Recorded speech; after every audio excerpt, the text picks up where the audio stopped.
Reports में कुछ है क्या? हाँ, ऐसा ही है। कोई सीरियस मसला है? बदकिस्मती से हाँ।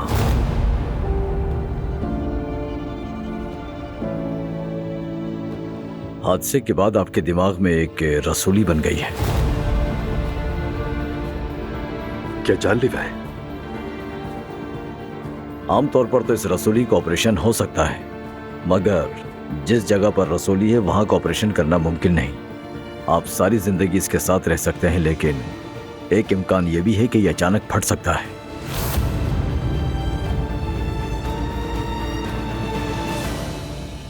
मतलब जानलेवा है? हो भी सकता है और ना भी हो। बतौर डॉक्टर मेरा यह फर्ज है कि मैं आपको सच्चाई से आगाह करूं। अफसोस है मुझे।